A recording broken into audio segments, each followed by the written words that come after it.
Yo, what's up? Yo, I be that sequential geek, yo. I just redid this video.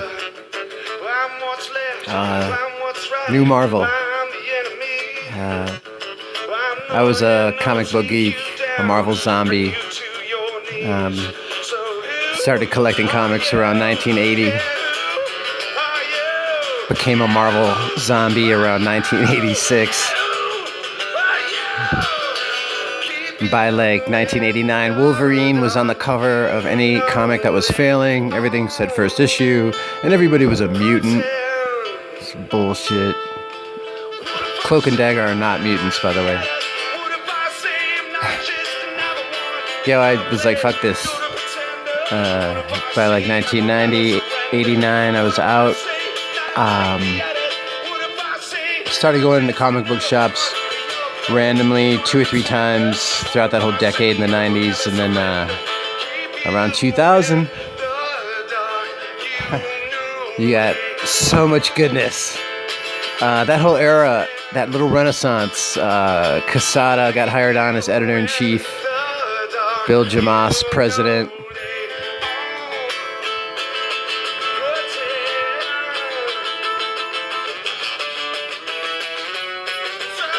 Yeah.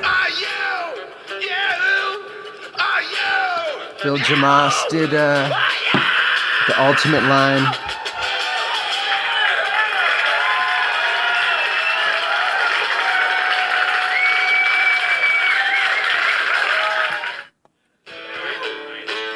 I'm going to try something I've never done before.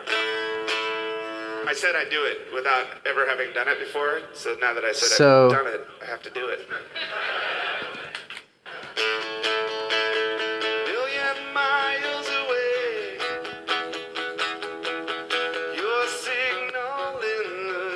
Yo.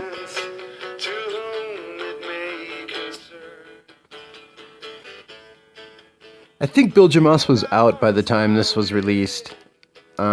He started the Ultimate line, that modern take on superheroes. They were already reaching the 50-year mark,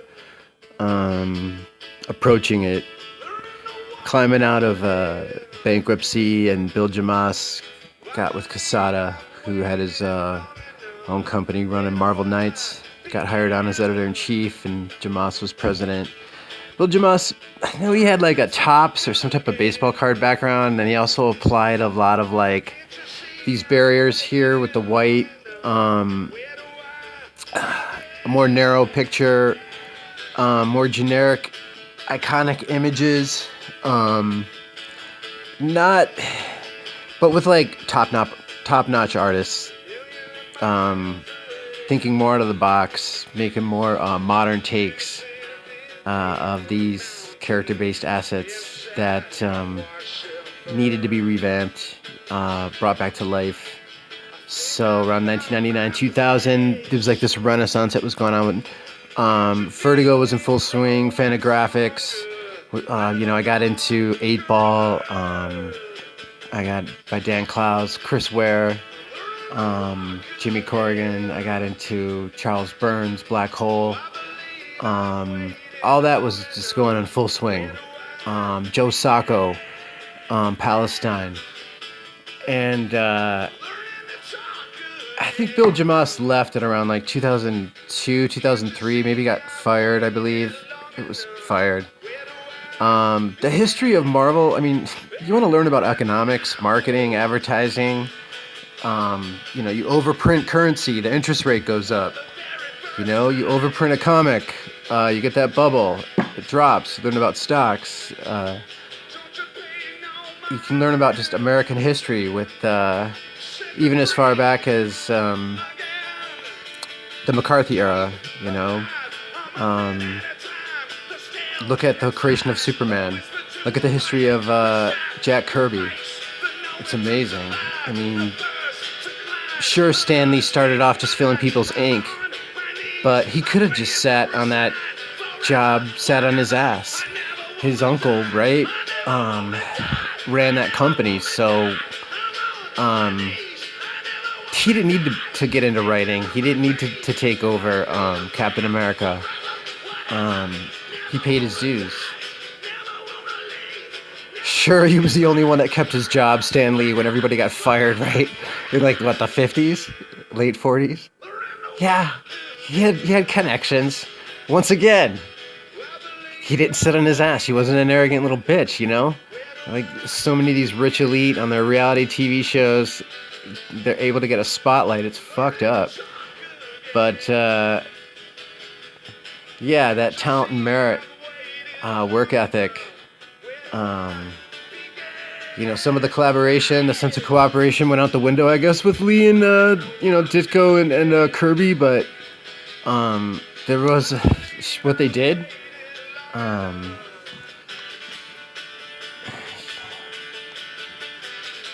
It's some of the best fiction of the 20th century. It's funny how Stan Lee jokes that he wanted to, you know, one day write the greatest American novel. In the meantime, he'd do comics. So this renaissance started going on, and things started clicking with me. I started going into comic book shops more often. At the time, I moved to Seattle, and I'd do this walk like Saturday morning, Sunday morning, before the sun got too high. And I just went through all the neighborhoods in Seattle, from downtown to Capitol Hill, University District, Wallingford, Fremont. Sometimes I'd even walk over to Ballard, down to Queen Anne. Sometimes I'd walk that hill. And, you know, I'd have friends that live along the way in different neighborhoods, different types of folk. And I'd just visit them and stop by comic book shops and get enlightened on this type of renaissance that was going on back then. So it didn't last too long, of course, but this box has got a lot of them.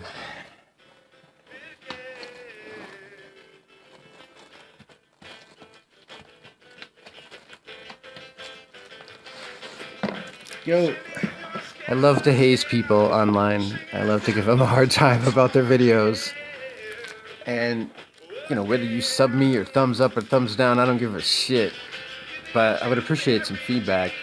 Because getting the lighting right and angle and all that, I have much respect for people that hook that up.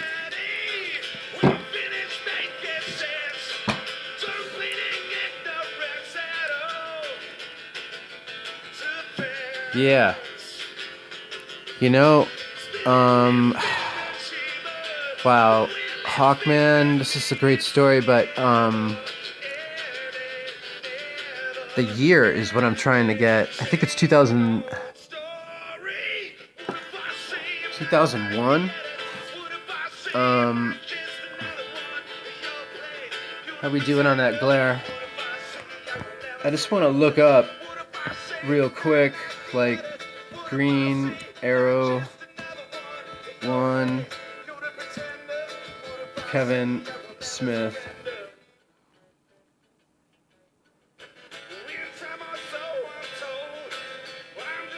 Motherfucker, how long is this shit gonna take me to look this fucking shit up? All these trade paperbacks coming out in 2016, that's not what I want. Comic Vine. Comic Vine has a great resource for looking up information on comics, on titles, dates, writers, artists. Yeah.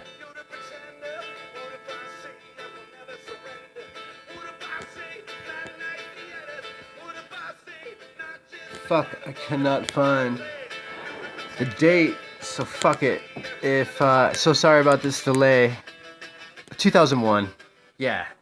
So got it. New Marvel era. Like I said, I just call that whole era NU, right? Like capital N, small U, and then like Marvel. Everything was going on with people. All different types of publishers were doing great stuff, introducing a lot of new artists that today are huge. You know what I'm saying?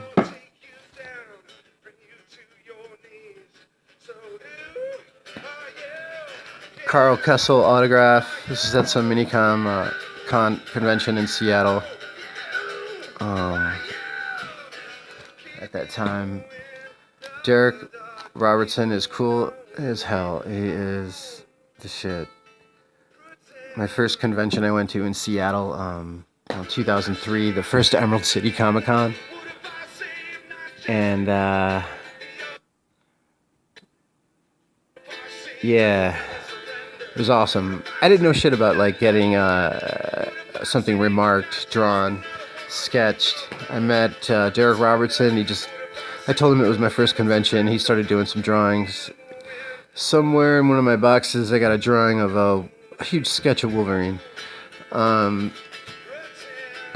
This new Marvel, this renaissance that was going on, this is Grant Morrison, Jay Lee.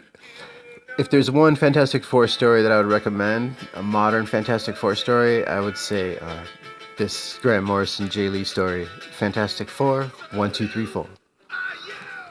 I got the 4th issue somewhere. I don't normally pack, I pack stuff when I bought it, in the order that I bought it, and, I don't get series in order.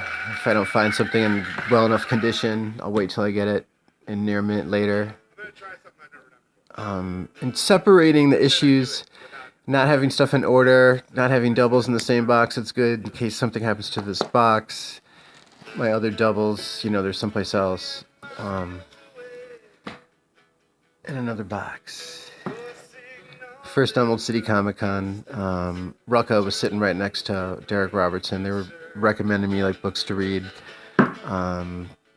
Will Eisner, this book by Denny O'Neil, just to learn a primer on learn about sequential art. They also said that Marvel Stan Lee book, learning how to draw. Yeah, February 9, 2003. Jeff Loeb, Tim Sale, Book 1.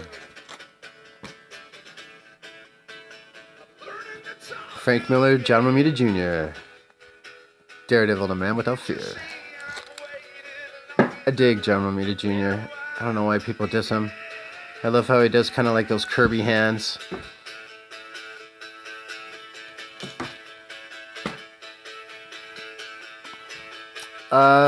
Actually, one of my videos, I think my first video, the one about the Marvel superhero guy to New York City, there's an interview with John Romita Jr. and John Romita Sr. They fucking seem like really cool, down-to-earth guys. They seem like good people. This got me back into comics. Malieve and Bendis.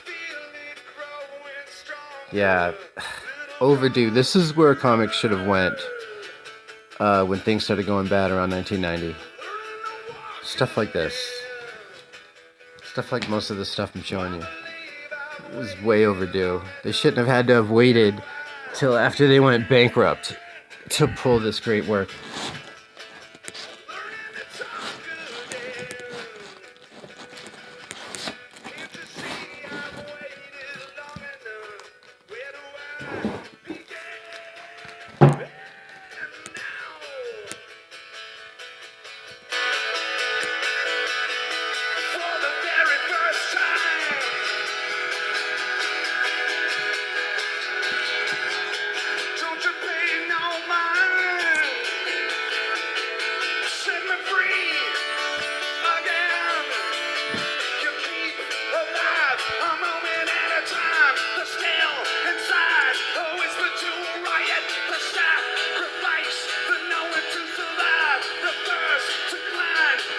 Yeah, in my walks throughout Seattle, the Comics Dungeon, Wallingford.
Yeah, at Golden Age Collectibles in Seattle, these went up fast.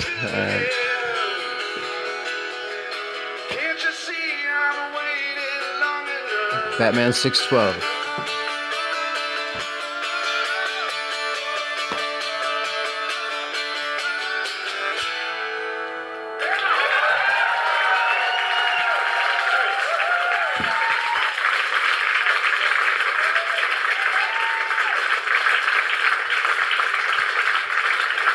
Sweating here.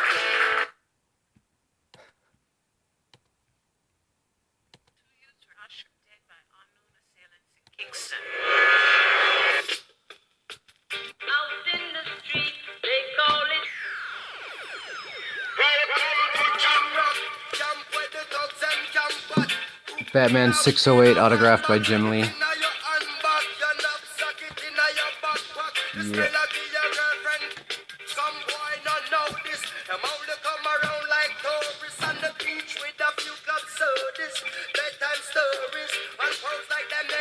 Yeah, this was another book that got me back into comics. I saw this, I was like, what the hell? You want a new take on superheroes? The Authority, number 13 and 14. Mark Millar, Frank Quitely. Do it. Blood clot.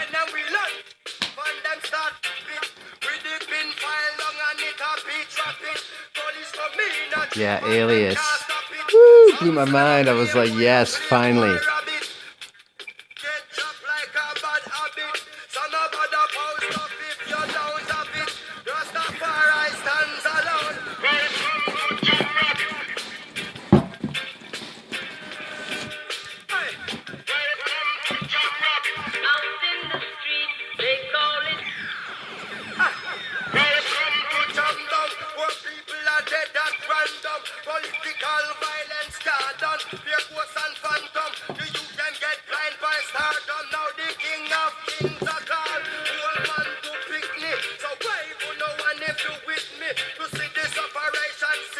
Dude, when I went into Comics Dungeon and I saw 30 Days of Night,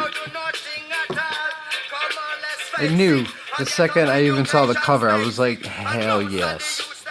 This is that era I'm talking about. That Renaissance. All this stuff was going on after just the humdrum 90s. Sorry for all you 90 freaks out there. But, yeah, no. There was something special going on from, for better or for worse, what you want to say about the 90s. There was something special going on from like 2000, 2004. Yeah, a little bit into 2005.